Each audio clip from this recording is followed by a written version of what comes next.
আপনারা হয়তো অনেকেই জানেন না যে ধর্ষণের মামলার সাজা কিন্তু কমেছে। তো চলুন বিষয়টা জেনে আসি। বিয়ের প্রলোভন দেখিয়ে ধর্ষণ করার অভিযোগে সর্বোচ্চ সাজা 7 বছর রেখে নারী ও শিশু নির্যাতন দমন আইনের খসড়া চূড়ান্ত অনুমোদন করেছে উপদেষ্টা পরিষদ। প্রেস সচিব শফিকুল আলম বৃহস্পতিবার 20 মার্চ এক প্রেস ব্রিফিংয়ে বলেন, এটা নারী ও শিশু নির্যাতন দমন আইনের মামলার মধ্যেই থাকবে, কিন্তু আলাদা একটা সেকশনে বিচার হবে। এটা আলাদা অপরাধ না, একই অপরাধ, একই আইনের আওতায় পৃথকভাবে এটা করা হলো। অর্থাৎ এ অপরাধটির অভিযোগে আলাদা করে মামলা হবে, যেটির সর্বোচ্চ শাস্তি 7 বছর করা হয়েছে। আমাদের বর্তমান যে বিদ্যমান আইন নারী ও শিশু নির্যাতন দমন আইন 2000 সংশোধনী 2020, এই আইনের 9-1 ধারা মতে, অর্থাৎ ধর্ষণের যে ধারা, সেই ধারা মতে এটার সর্বোচ্চ শাস্তি মৃত্যুদণ্ড এবং সর্বনিম্ন শাস্তি যাবজ্জীবন কারাদণ্ড। আমি একটু অসুস্থ, কথা বলতে কষ্ট হচ্ছে। তো এই দুইটা শাস্তির বিধান ছিল, অর্থাৎ ধর্ষণের অভিযোগ যদি প্রমাণিত হতো কারো বিরুদ্ধে, এই দুইটা শাস্তি হয় যাবজ্জীবন, না হলে মৃত্যুদণ্ডের সাজা বরণ করে নিতে হতো।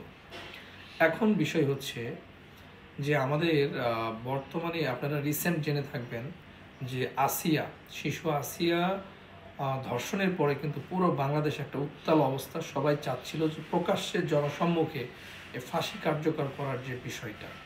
তো তখন এখানে একটা বিষয় হচ্ছে যে তখন আমাদের আইন উপদেষ্টা মহোদয় একটা বিষয় বলেছিলেন যে নারী শিশু এই মামলাগুলো খুব অল্প সময়ের মধ্যে নিষ্পত্তি করা হবে, এবং এই মামলা যখন হবে আসামি গ্রেপ্তার হওয়ার পরে আসামি কিন্তু রিলিজ পাবে না। মামলার বিচার কার্য পরিসমাপ্তির পরে যদি সে নির্দোষ হয় তাহলে খালাস পাবে, আর নির্দোষ না হলে সাজা ভোগ করতেই থাকবে। তো এখানে একটা বিষয় হচ্ছে, তখন কিন্তু পুরো বাংলাদেশের স্পেশালি যারা আইন বিশেষজ্ঞ তারা এটার অনেকেই বিরোধিতা করেছিলেন। কেন করেছিলেন? কারণ সব ধরনের ধর্ষণ কিন্তু এক না।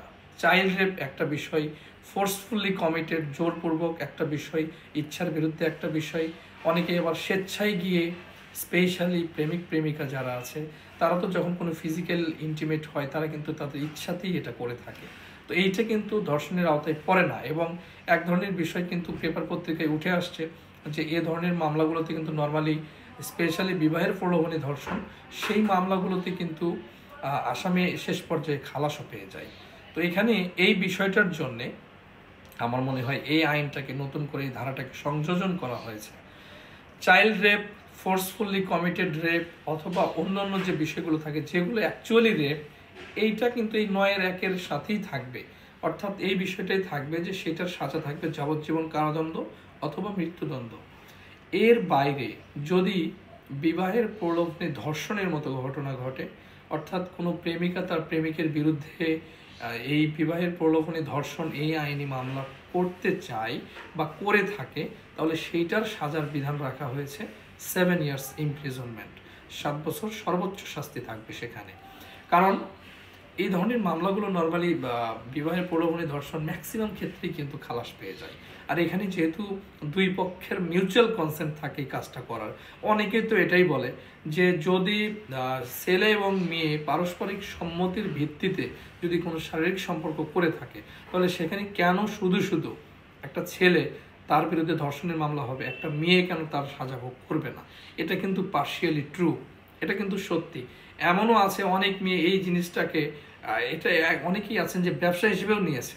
একটা ছেলের সাথে প্রেমের সম্পর্ক গড়ে তুলে শারীরিক সম্পর্ক করে পরবর্তীতে তার বিরুদ্ধে মিথ্যা মামলা দিয়ে হয়রানি করে টাকা পয়সা আদায় করে মামলা নিষ্পত্তি করতেছে। তো বিভিন্ন কারণে আমি মনে করি যে এই আইনটা অত্যন্ত যৌক্তিক হয়েছে। তো যখন এই আইনটা সম্পূর্ণরূপে গ্যাজেট আকারে আসবে এবং এটার প্রয়োগ হবে, তখন যদি কোনো প্রেমিকা তার প্রেমিকের বিরুদ্ধে ধর্ষণের মামলা করতে চায়, তাহলে তার সর্বোচ্চ সাজার বিধান হবে 7 ইয়ার্স। তবে অন্যান্য ক্ষেত্রগুলোতে যেটা বললাম যে চাইল্ড রেপ বা যেটা অ্যাকচুয়ালি রেপ, যেটা প্রেমের কোনো সম্পর্ক ছিল না, এই ধরনের ঘটনাগুলোতে কিন্তু পূর্বের সাজা, পূর্বের ধারা বহাল থাকবে। তো অনেকেই এই বিষয়গুলো জানে না। এটা খুবই ভালো একটা আইন হয়েছে বা হবে, সামনে প্রয়োগ হবে। এটা আমি একজন আইনজীবী হিসেবেও মনে করি যে এটা সম্পূর্ণরূপে সঠিক এবং এটা হওয়া উচিত ছিল বলে আমি মনে করি। এ সংক্রান্ত বিষয় নিয়ে কিন্তু আমি আগেও আমার ফেসবুকে অনেক পোস্টও করেছি, ভিডিওও করেছি। তো যাই হোক, আপনারা এই ভিডিওটা শেয়ার করবেন, তাতে করে অনেক সাধারণ মানুষ এই বিষয়টা জানতে পারবে। তো যদি সম্ভব হয় শেয়ার করবেন। ভালো থাকবেন। আসসালামু আলাইকুম।